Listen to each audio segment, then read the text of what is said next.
ओम शांति। प्यारे रूहानी भाई बहनों, आज 14 अप्रैल 2026 के हम बाबा के अनमोल मधुर महावाक्य सुनेंगे। जी, ओम शांति। आज की ये रूहानी चर्चा सच में बहुत ही गहरी होने वाली है। बिल्कुल। तो आइए इस चर्चा को शुरू करने से पहले हम सभी कुछ पलों के लिए अपनी गति को बिल्कुल धीमा कर लें। एक बहुत ही गहरी और शांत श्वास लें।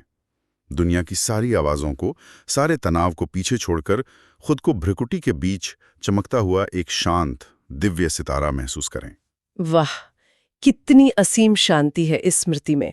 और इसी शांत स्थिति में बैठकर आज हम बाबा की एक बहुत ही चौंकाने वाली बात पर गहराई से चिंतन करेंगे। मतलब हम रोज ज्ञान सुनते हैं, लेकिन क्या हम सच में बदल रहे हैं या सिर्फ प्रभावित हो रहे हैं? आज हम ज्ञान के अमृत और दुनिया के विष के बीच के उस गहरे अंतर को समझेंगे। जी हाँ, और सबसे पहले आज के महावाक्यों का सार सुनते हैं। बाबा कहते हैं, मीठे बच्चे, देवता बनना है तो अमृत पियो और पिलाओ। अमृत पीने वाले ही श्रेष्ठाचारी बनते हैं। वो पहले हमें उस आत्मिक स्मृति में, उस असीम प्रेम में डुबोते हैं। बिल्कुल सही कहा, क्योंकि जब हम खुद को एक मीठा मासूम बच्चा महसूस करते हैं ना, तभी हम उस ईश्वरीय ज्ञान को पूरी तरह ग्रहण कर पाते हैं। और उसी मासूमियत के साथ बाबा ने यहाँ अमृत पियो और पिलाओ की बात रखी है। दुनिया में लोग अमर होने के लिए पता नहीं कहाँ भौतिक अमृत ढूंढते हैं, लेकिन शिव बाबा हमें कितने प्यार से समझाते हैं कि असली अमृत तो ये रूहानी ज्ञान है। सच में। और सोचने वाली बात यह भी है कि बाबा ने ये क्यों कहा कि अमृत पीने वाले ही श्रेष्ठाचारी बनते हैं। श्रेष्ठाचारी मतलब जिसका आचरण, जिसका व्यवहार श्रेष्ठ हो। बिल्कुल। जब हमारे संकल्पों में, हमारी सोच में ये ज्ञान रूपी अमृत घुल जाता है ना, तो हमारा कोई भी कर्म साधारण या व्यर्थ हो ही नहीं सकता, वो श्रेष्ठ ही होगा। मुझे यहाँ ये भी महसूस होता है कि अमृत पीने का अर्थ सिर्फ मुरली के शब्दों को पढ़ लेना नहीं है। अगर मैं पूरा दिन तनाव में हूँ या दूसरों की कमियां देख रहा हूं, तो इसका मतलब है कि मैंने सुबह ज्ञान का अमृत नहीं पिया, बल्कि दुनियावी बातों का विष पी लिया है। हाँ, ये एक बहुत ही सटीक और गहरी स्व चेकिंग है हम सभी के लिए। हमें खुद से पूछना चाहिए कि क्या मेरे शब्द दूसरों को जीवन दे रहे हैं या उन्हें कमजोर कर रहे हैं? बिल्कुल। अगर मैं सच में अमृत पीने वाली आत्मा हूं, तो मेरे हर संपर्क से, मेरी दृष्टि से दूसरों को भी शीतलता ही मिलनी चाहिए। तो क्यों ना हम सभी यहाँ एक पल का ठहराव लें और अपने आप से गहराई से पूछें, आज सुबह से मैंने अपने मन को कौन सा भोजन दिया है? क्या मेरे मन के कलश में बाबा का ये पवित्र ज्ञानामृत भरा हुआ है? वाह, कितना सुंदर चिंतन है। और इसी चिंतन को और गहराई में ले जाने के लिए बाबा ने आज एक बहुत ही तीखा और हम कहेंगे कि जागृत करने वाला प्रश्न पूछा है। बाबा ने पूछा है, इस समय सतयुगी प्रजा किस आधार पर तैयार हो रही है? एक पल के लिए इस प्रश्न की गहराई को महसूस करें। हम सभी रूहानी आत्माएं विचार करें, बाबा ये क्यों पूछ रहे हैं कि प्रजा कैसे तैयार हो रही है? हम तो राजा बनने का लक्ष्य लेकर आए हैं ना? जी बिल्कुल। और बाबा इसका बहुत ही स्पष्ट उत्तर देते हैं। बाबा उत्तर देते हैं, जो इस ज्ञान से प्रभावित होते हैं, बहुत अच्छा कहते हैं, लेकिन पढ़ाई नहीं पढ़ते, मेहनत नहीं कर सकते, वो प्रजा बन जाते हैं। प्रभावित होना माना प्रजा बनना। सूर्यवंशी राजा रानी बनने के लिए तो मेहनत चाहिए, पढ़ाई पर पूरा टेंशन हो, याद करते और कराते रहें तो ऊंच पद मिल सकता है। ये उत्तर तो किसी अलार्म से कम नहीं है। प्रभावित होना माना प्रजा बनना। हम अक्सर ज्ञान की बड़ी बड़ी चर्चाएं करते हैं, कहते हैं कि वाह, बाबा की फिलॉसफी दुनिया में सबसे अच्छी है। हाँ, और बाबा स्पष्ट कर रहे हैं कि केवल तारीफ करने से कोई सूर्यवंशी नहीं बनता। ये बिल्कुल वैसा ही है जैसे कोई व्यक्ति किसी बहुत बड़े डॉक्टर के नुस्खे की सिर्फ तारीफ करे। जी हाँ, वो कहें कि डॉक्टर की हैंडराइटिंग बहुत अच्छी है, पर्चा बहुत सुंदर है, लेकिन वो दवा खाई ही नहीं, तो क्या उसकी बीमारी ठीक होगी? बिल्कुल नहीं।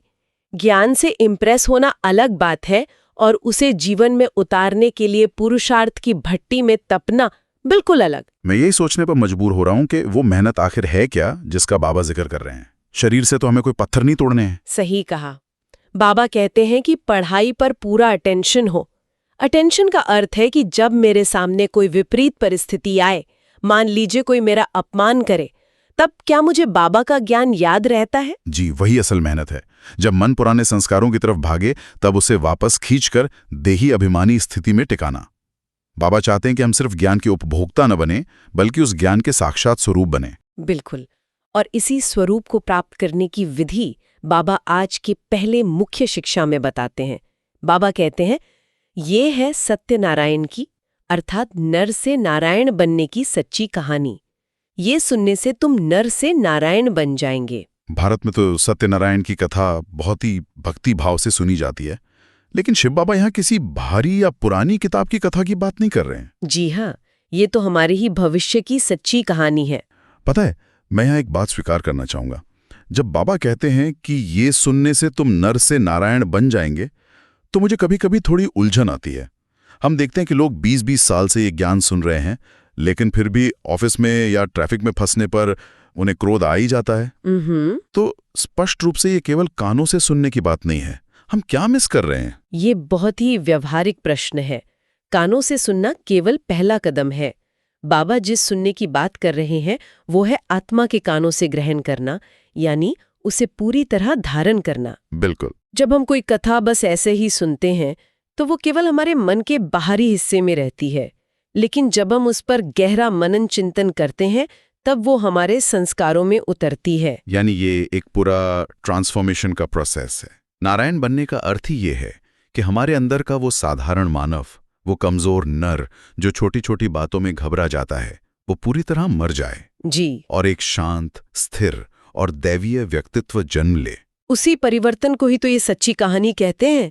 आप जब भी बाबा की मुरली सुनते हैं तो आप कोई लेक्चर नहीं सुन रहे होते, आप अपने उस नारायण या लक्ष्मी वाले भविष्य के स्वरूप की ब्लूप्रिंट तैयार कर रहे होते हैं। तो ये हमारा स्वचिंतन होना चाहिए। हम सभी गहराई से खुद से पूछें, क्या मैं इस ज्ञान को केवल एक अच्छी फिलॉसफी की तरह सुन रहा हूं, या मैं हर रोज अपने अंदर उस दैवीय स्वरूप को आकार लेते हुए महसूस कर रहा हूं? सच में? और अगर हम उस दैवीय स्वरूप को धारण नहीं कर पाते तो इसका एक ऐतिहासिक कारण भी है। हम नारायण से वापस इस साधारण स्थिति में कैसे आ गए, बाबा इसके पीछे का विज्ञान समझाते हैं। जी, बाबा कहते हैं, भारतवासियों के विकारी बनने से ही अर्थक्वेक हुई, फिर रावण राज्य शुरू हुआ, पवित्र से अपवित्र हो गए। यह विश्व के इतिहास और भूगोल का सबसे बड़ा रहस्य है। हम आत्माएं जो सूर्यवंशी राज्य में 1250 वर्ष तक केवल अथाह सुख और पवित्रता का अनुभव करती थीं, उनका पतन कैसे हुआ? बाबा ने यहाँ अर्थक्वेक शब्द का प्रयोग किया है। ये केवल धरती के कांपने की भौतिक बात नहीं है, यह हमारी आत्मा के उस आंतरिक संतुलन के बिगड़ने की बात है। बिल्कुल सही। जैसे ही विकारों ने प्रवेश किया, हमारी मन की जो टेक्टोनिक प्लेट्स है ना, वो हिल गईं। वाह, ये बहुत ही सटीक उदाहरण है। जब शांति और पवित्रता का मूल आधार खिसकता है तो मन के अंदर भूकंप आता है, और उसी भूकंप का परिणाम है यह रावण राज्य, जहां आज हर व्यक्ति किसी न किसी विकार की अग्नि में जल रहा है। जी, पवित्रता से अपवित्रता की ओर की ये जो यात्रा है, यही हमारे सारे दुखों का मूल कारण है। जब तक हम संपूर्ण पवित्र थे, प्रकृति भी हमारी दासी थी। लेकिन जैसे ही हमने देहभान का चश्मा पहना, सब कुछ बदल गया। इससे अगर हम अपने रोजमर्रा के जीवन में देखें तो आज भी जब हमारे अंदर ईर्ष्या, क्रोध या अभिमान का छोटा सा भी विचार आता है तो हमारे व्यक्तिगत जीवन में भी तो अर्थक्वेक आ जाता है ना। जी हाँ, हमारी शांति तुरंत भंग हो जाती है, हमारे रिश्ते हिल जाते हैं। हमें बहुत गहराई से चेक करना है कि मेरे अंदर विकारों की जो भी अंश मात्र एंट्री बची है, क्या मैं उसे पहचान पा रही हूँ? बिल्कुल, क्योंकि जब तक उस मूल कारण को नहीं हटाएंगे, भीतर का ये रावण राज्य समाप्त नहीं होगा। और इस रावण राज्य से बाहर निकलने का, इस आंतरिक भूकंप को शांत करने का केवल एक ही उपाय बाबा बताते हैं। बाप कहते हैं, विष छोड़ अमृत पीकर पवित्र बनो और फिर राजाई लो। विष छोड़ो तो फिर तुम मनुष्य से देवता बन जाएंगे, परंतु विष छोड़ते नहीं हैं। इन शब्दों में बाबा का कितना दर्द और कितना गहरा प्यार एक साथ छिपा है। सच में, बाबा हमें देवता बनाना चाहते हैं, वो हमें राजाई देना चाहते हैं, लेकिन हम बच्चे पुरानी दुनिया के इस जहर को छोड़ने में बार बार कमजोर पड़ जाते हैं। यह मुझे बहुत सोचने पर मजबूर करता है। हम जानते हैं कि क्रोध एक विष है, अहंकार एक विष है, जो हमारे रिश्तों को और हमारी मन की शांति को खत्म कर रहा है। फिर भी जब कोई स्थिति आती है तो हम उसी विष को क्यों पी लेते हैं? ये इतना मुश्किल क्यों है? क्योंकि इतने जन्मों से हमें उस विष की एक गहरी आदत पड़ चुकी है। देह अभिमान हमें ये भ्रम देता है कि क्रोध करने से हम शक्तिशाली दिखेंगे, या अहंकार से हमारी रक्षा होगी। ये एक प्रकार का एडिक्शन है। वाह, ये बहुत गहरी बात है। विष हमें सुरक्षित महसूस कराता है, जबकि असल में वो हमें अंदर से मार रहा होता है। पवित्रता कोई थोपा हुआ नियम नहीं है, ये तो आत्मा का प्राकृतिक और स्वस्थ स्वरूप है। विष छोड़ना मतलब अपनी असली आजादी को वापस पाना। बिल्कुल। और जब हम बाबा की याद में बैठते हैं तो वो शिव बाबा की पवित्र किरणें ही हैं जो हमें इस विष के एडिक्शन से बाहर निकाल सकती हैं। हमारी अपनी व्यक्तिगत ताकत शायद कम पड़ जाए, लेकिन बाबा का असीम प्यार उस विष को बेअसर कर देता है। तो ये एक बहुत ही व्यक्तिगत प्रश्न है हम सभी रूहानी भाई बहनों के लिए। क्या मैं आज भी संकल्पों के स्तर पर किसी विष को अपने अंदर पाले हुए हूँ? क्या मेरा मन पूरी तरह से साफ और पवित्र होने के लिए तैयार है? और जब मन पूरी तरह से इस विष से मुक्त हो जाता है ना, तो हमारी बुद्धि इतनी साफ और सरल हो जाती है कि ईश्वरीय सेवा स्वतः ही होने लगती है। इसी सरलता को बाबा आगे स्पष्ट करते हैं। जी। बाबा कहते हैं, सतयुग में लक्ष्मी नारायण का राज्य, फिर त्रेता में राम सीता का राज्य, फिर द्वापर में रावण का राज्य हुआ।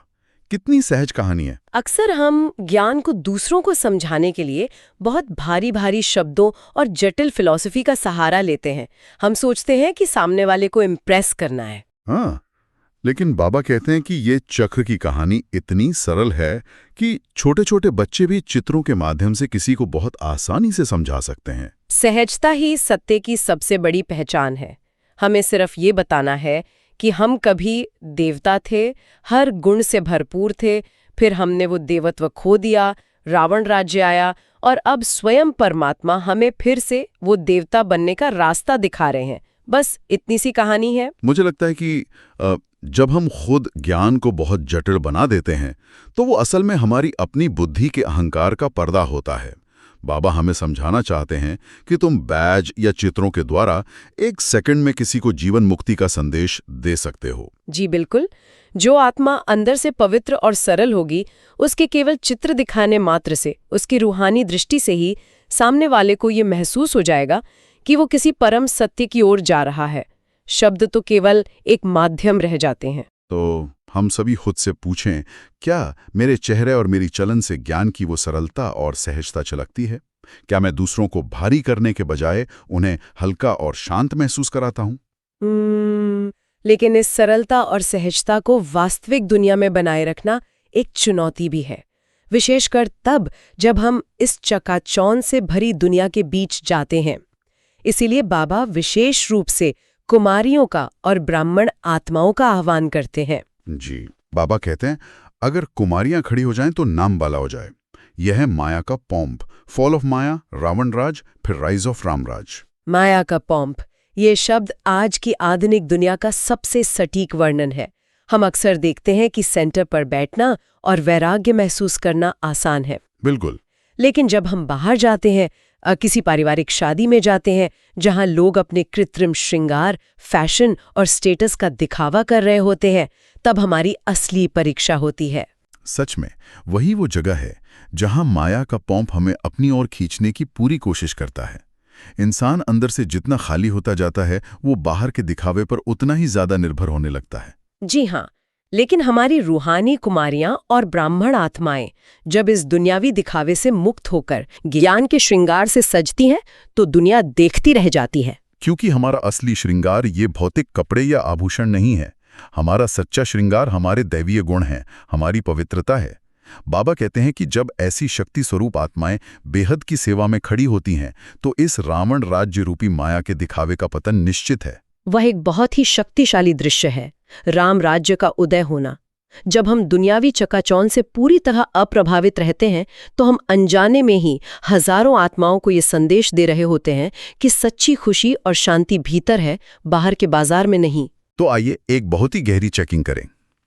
क्या मेरे अंदर आज भी कहीं दुनिया के इस आर्टिफिशियल दिखावे या हद के नशे का कोई भी आकर्षण बचा हुआ है?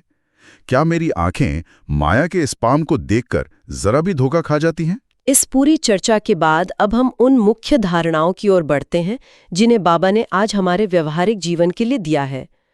तो आज की बाबा की शिक्षाओं से धारणा के लिए मुख्य सार। पहली धारणा में बाबा कहते हैं, पारस बुद्धि बनने के लिए पढ़ाई पर पूरा ध्यान देना है। श्रीमत पर पढ़ना और पढ़ाना है। हद की साहूकारी का नशा, फैशन आदि छोड़ इस बेहद सेवा में लग जाना है। पारस बुद्धि, ये बहुत ही सुंदर और शक्तिशाली अवस्था है।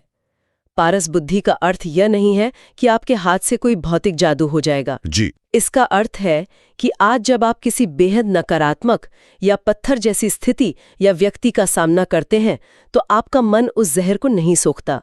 इसके बजाय आपकी शांति और आपकी सकारात्मक प्रतिक्रिया उस पत्थर जैसी स्थिति को भी सोने में बदल देती है। पारस की तरह बनना, जो लोहे को छू ले तो वो सोना बन जाए। लेकिन ये तभी होगा जब हमारा पूरा ध्यान ईश्वरीय पढ़ाई पर और श्रीमत पर होगा। अगर हम खुद हद के नशे या फैशन में उलझे हैं तो हमारी बुद्धि पारस नहीं बल्कि एक आम पत्थर जैसी ही रह जाएगी, जो दूसरों से टकराकर केवल क्रोध की चिंगारी पैदा करेगी। बिल्कुल सही।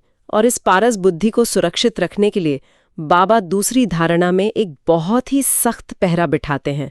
बाबा कहते हैं, hear no evil, see no evil. कोई भी व्यर्थ बातें नहीं करनी है, किसी पर प्रभावित नहीं होना है, सबको सत्यनारायण की छोटी सी कहानी सुनानी है। Hear no evil, see no evil. बुरा ना देखो, बुरा ना सुनो। ये सुनना और देखना हमारी आत्मा पर कैसे असर करता है। जब भी हम किसी की कमी, कमजोरी या कोई व्यर्थ बात सुनते हैं तो हम असल में उनके शूद्र संस्कारों को अपने मन की हार्ड ड्राइव में डाउनलोड कर रहे होते हैं। ये बहुत ही सटीक मैकेनिज्म है। हमारी मन की हार्ड ड्राइव में स्पेस बहुत सीमित है। अगर हम दिन भर व्यर्थ की गॉसिप या दूसरों की बुराइयां डाउनलोड करेंगे तो उस नारायण वाले सॉफ्टवेयर के लिए, उस सत्य कथा के लिए कोई जगह ही नहीं बचेगी। फिर सिस्टम तो क्रैश होगा ही। बिल्कुल। इसलिए बाबा कहते हैं कि व्यर्थ बातें नहीं करनी है और किसी देहधारी से प्रभावित नहीं होना है। आज दिन भर में हमें खुद पर यह पहरा रखना है कि मैं अपने मन की इस हार्ड ड्राइव में क्या डाउनलोड कर रहा हूं। इन गहरी धारणाओं को अपने भीतर समेटते हुए अब हम सुनते हैं आज का वरदान। बाबा का वरदान है, नए जीवन की स्मृति से कर्मेंद्रियों पर विजय प्राप्त करने वाले मर्जीवा भव। बाबा व्याख्या में कहते हैं, जो बच्चे पूरा मर्जीवा बन गए उन्हें कर्मेंद्रियों के आकर्षण हो नहीं सकती। मर्जीवा बने अर्थात सब तरफ से मर चुके, पुरानी आयु समाप्त हुई। जब नया जन्म हुआ तो नए जन्म नए जीवन में कर्मेंद्रियों के वश हो कैसे सकते।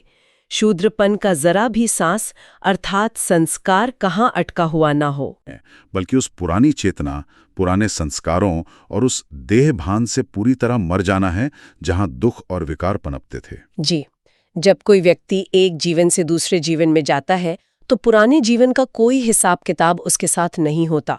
बाबा हमें यही स्मृति दिला रहे हैं कि तुम ब्राह्मण बच्चों का अब नया ईश्वरीय जन्म हुआ है, तो तुम्हारी ये आंखें, कान या कर्मेंद्रिय पुरानी बातों की तरफ कैसे आकर्षित हो सकती हैं? यह स्मृति ही हमारी सबसे बड़ी ढाल है। जब भी आंखें कुछ व्यर्थ देखने की कोशिश करें तो तुरंत खुद को याद दिलाएं, मैं तो मर्जीवा हूं। जिस देह को यह आकर्षण हो रहा था वो तो खत्म हो चुकी है। अब मैं परमेश्वर का नया जन्मा हुआ दिव्य बच्चा हूं। हम सभी महसूस करें स्वतंत्रता को। शूद्रपन का कोई भी संस्कार अब आपके अंदर नहीं अटका है। आप अपनी सभी कर्मेंद्रियों के पूर्ण मालिक हैं। और इस रूहानी स्वतंत्रता को पूरे दिन भर कैसे बनाए रखें, इसके लिए बाबा हमें आज का स्लोगन देते हैं, अमृत वेले दिल में परमात्म स्नेह को संभालो तो और कोई स्नेह आकर्षित नहीं कर सकता। अमृत वेले का वो शांत और पवित्र समय जब दुनिया सो रही होती है और केवल आप और शिव बाबा होते हैं, उस समय दिल में वो परमात्मा का स्नेह भरना बहुत जरूरी है। मैं इसे ऐसे देखता हूं, अमृत वेले का योग ऐसा है जैसे रात भर अपने फोन को चार्ज करना। अगर सुबह आपने खुद को उस पावर सोर्स यानी बाबा से कनेक्ट करके 100% चार्ज नहीं किया तो दिन की पहली तनावपूर्ण स्थिति आते ही आपकी बैटरी ड्रेन हो जाएगी। बिल्कुल। वो परमात्मा का स्नेह केवल एक भावना नहीं है, वो हमारी आत्मा की बैटरी लाइफ है। जी हाँ, जब वो बैटरी पूरी तरह बाबा के प्यार से चार्ज होती है तो दिन भर में दुनिया का कोई भी आर्टिफिशियल आकर्षण या तनाव हमें हिला नहीं सकता।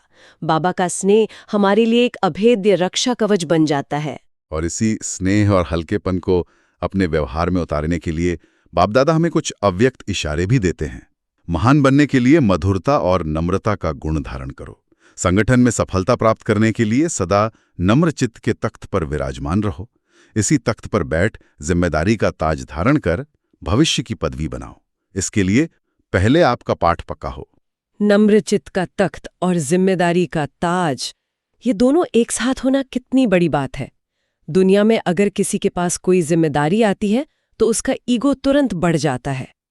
लेकिन बाबा कहते हैं कि जिम्मेदारी संभालते हुए भी नम्रता के तख्त पर बैठना है। बिल्कुल, और इसका सबसे सुंदर तरीका बाबा ने बताया, पहले आप। ये दो शब्द हमारे ईगो को पूरी तरह खत्म कर देते हैं। संगठन में जब हम अलग अलग संस्कारों के साथ कार्य करते हैं, तब ये भावना कि पहले आप हमारे हर टकराव को समाप्त कर देती है। पहले आप कहने का मतलब कमजोर होना बिल्कुल भी नहीं है। ये तो फरिश्ता स्वरूप की निशानी है। जो आत्मा अंदर से भरपूर है वही दूसरों को आगे रख सकती है। खाली आत्मा हमेशा खुद को आगे करने के लिए संघर्ष करेगी। तो आज संगठन में, अपने परिवार में या कार्य क्षेत्र में इस पहले आप के पाठ को पक्का करने का दृढ़ संकल्प लें। इस गहरे और शांत चिंतन के बाद आइए हम सभी मिलकर कुछ शक्तिशाली स्वमान का अभ्यास करें। ये स्वमान हमारे अवचेतन मन को जागृत करेंगे। मैं सुनने वाले सभी भाई बहनों से अनुरोध करूंगी कि इन शब्दों को अपनी गहराई में उतरने दें। हमारा पहला स्वमान है, मैं नर से नारायण बनने वाली सत्य ज्ञान स्वरूप आत्मा हूँ। महसूस करें, वो सत्य ज्ञान मेरे रोम रोम में प्रकाश की तरह फैल रहा है। मैं अब कोई साधारण मनुष्य नहीं हूं जो छोटी छोटी बातों पर परेशान हो जाए। मेरा लक्ष्य नारायण और लक्ष्मी बनने का है। दिन भर में जब भी मन कोई कमजोर या साधारण संकल्प उत्पन्न करे तो तुरंत खुद को याद दिलाएं, मेरा स्वरूप सत्य ज्ञान का है, मैं महान हूँ। हमारा दूसरा स्वयमान है, मैं अमृत पीने और पिलाने वाली पवित्र श्रेष्ठाचारी आत्मा हूँ। बाबा का ज्ञानामृत मेरी बुद्धि को बिल्कुल शीतल कर रहा है। विकारों का विष अब मुझे आकर्षित कर ही नहीं सकता। मेरे शब्द, मेरी दृष्टि, मेरा व्यवहार सब कुछ श्रेष्ठ और पवित्र है। मेरे संपर्क में आने वाली हर आत्मा को यह महसूस हो रहा है कि उन्हें कोई रूहानी अमृत मिल रहा है। मेरा आचरण ही मेरी सबसे बड़ी सेवा है। हमारा तीसरा स्वमान है, मैं माया के दिखावे से मुक्त बेहद की सेवाधारी आत्मा हूँ। बाहर के इस चकाचौंध और आर्टिफिशियल श्रृंगार से मेरा कोई नाता नहीं है। मेरा असली श्रृंगार मेरे दैवीय गुण है, मेरी मधुरता है।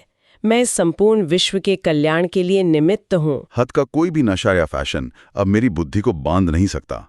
मैं एक आजाद और बेहद की रूहानी उड़ान भरने वाली आत्मा हूँ। हमारा चौथा स्वमान है, मैं कर्मेंद्रियों पर विजय प्राप्त करने वाली मर्जीवा आत्मा हूँ। मेरा ये नया ब्राह्मण जन्म है। पुराने शूद्रपन का कोई भी संस्कार मेरे अंदर जीवित नहीं है। मैं इन आंखों का, इन कानों का संपूर्ण मालिक हूँ। ये कर्मेंद्रियां पूरी तरह मेरे अधीन हैं। मैं पुराने स्वभाव से पूरी तरह मर चुकी हूँ। मेरे संकल्प केवल मेरे ईश्वरीय पिता की श्रीमत के अनुसार चलते हैं। मैं विजयी हूँ। और हमारा पांचवा स्वमान है, मैं संगठन में पहले आपका पाठ पक्का करने वाली नम्रचित्त आत्मा हूँ। मेरे अंदर अथाह मधुरता और शांति है। मुझे खुद को साबित करने की कोई इच्छा नहीं है। मैं सबको सम्मान देते हुए, आगे बढ़ाते हुए जिम्मेदारी का ताज धारण करने वाली फरिश्ता आत्मा हूँ। इसी नम्रचित्त के तख्त पर स्वयं को विराजमान महसूस करें। कितनी असीम शांति है इस अवस्था में। सचमुच आज का ये पूरा चिंतन हमें कितनी गहराई में ले गया। आज बाबा ने हमारे सामने एक बहुत ही स्पष्ट दर्पण रख दिया है। प्रजा बनने और राजा बनने के बीच का अंतर केवल प्रभावित होने में और परिवर्तित होने में है। जी हाँ, जब हम व्यर्थ की बातों को डाउनलोड करना बंद करते हैं और अपने मन की हार्ड ड्राइव को केवल सत्य कथा से भरते हैं, तभी हम नारायण बन सकते हैं। बिल्कुल, और वो तभी संभव है जब हम अमृत वेले उस परमात्मा रूपी पावर सोर्स से खुद को पूरी तरह चार्ज कर लें, ताकि विष का कोई भी एडिक्शन हम पर हावी न हो सके। मर्जीवा बनकर पुरानी बातों से मुक्त होना ही असली स्वतंत्रता है। आज पूरा दिन हम इसी मर्जीवा और नम्रचित्त स्थिति में रहकर अपनी जिम्मेदारियां निभाएंगे। हम इसी तरह रोज बाबा की इन असीम और गहरी बातों का चिंतन करते रहेंगे। आप सभी प्यारे रूहानी भाई बहनों से हमारा प्रेमपूर्ण अनुरोध है कि आप इस रूहानी चर्चा को सब्सक्राइब जरूर करें, ताकि शिव बाबा की श्रीमत की यह गहराई और उसका ये व्यवहारिक स्पष्टीकरण आपको हर रोज एक मार्गदर्शक की तरह मिलता रहे।